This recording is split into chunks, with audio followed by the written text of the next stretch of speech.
Bonjour à tous, je suis Essungu Namen Ben, étudiant en licence 2 de la faculté d'administration des affaires et des sciences économiques à l'Université protestante au Congo.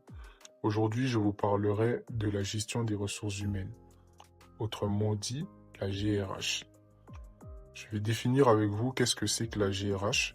Je vous donnerai 3 points essentiels concernant la GRH, des points qui tournent autour de la GRH, et j'aborderai avec vous la dimension stratégique et comportementale de la GRH au sein d'une entreprise. En sciences de gestion, la gestion des ressources humaines, la GRH, peut être définie comme l'ensemble des pratiques visant à mobiliser et développer les ressources humaines pour une plus grande efficacité de l'organisation. Elle ne se limite pas à la gestion administrative, car elle est l'interface entre les besoins de l'entreprise. À présent, parlons du recrutement. Le recrutement est le processus d'acquisition du capital humain. Son but est d'assurer l'adéquation entre le profil, c'est-à-dire les individus, et un poste, c'est-à-dire les besoins opérationnels. Je donne un exemple concret. Une banque de la place souhaitant digitaliser ses services va chercher un data analyst. Le processus visera à valider non seulement ses diplômés, mais sa capacité à traiter des volumes de données bancaires réels.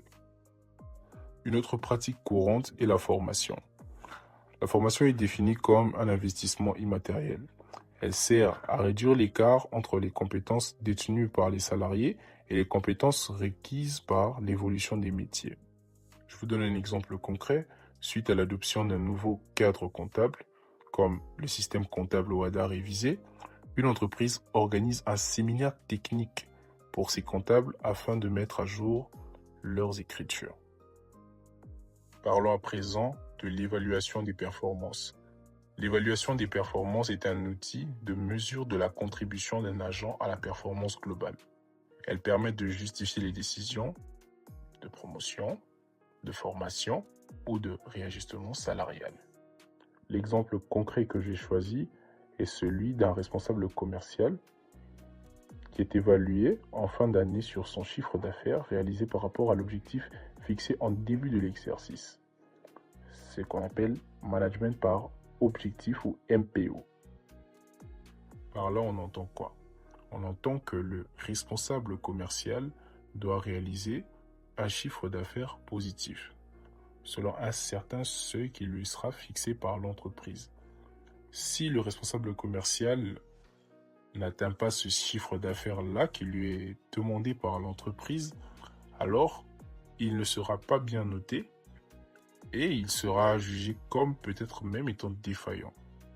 Il doit donc atteindre cet objectif-là pour être récompensé par l'entreprise. Enfin, nous allons parler de la dimension stratégique et comportementale. La GRH moderne dépasse le cadre contractuel pour influencer les variables psychologiques de l'organisation. Elle repose sur l'idée que le capital humain est la seule ressource capable de générer un avantage concurrentiel durable. Elle agit sur 3 variables psychologiques et organisationnelles clés. Nous le verrons juste après. Comme dit précédemment, nous allons attaquer le premier facteur clé qui est la motivation. D'un point de vue scientifique, la GRH s'appuie sur des théories comme celle d'Abraham Maslow, la théorie des besoins, ou la théorie de Herzberg, la théorie du facteur d'hygiène contre le facteur de motivation. Aujourd'hui, la GRH ne se contente plus de payer un salaire. Elle utilise la gestion des carrières et la reconnaissance pour transformer la motivation extrinsèque, c'est-à-dire les agents, en motivation intrinsèque, le plaisir de réussir des agents. Un système de rémunération perçu comme équitable réduit le sentiment d'inégalité et donc améliore l'esprit d'équipe et motive tous les employés. Le deuxième facteur clé est la performance.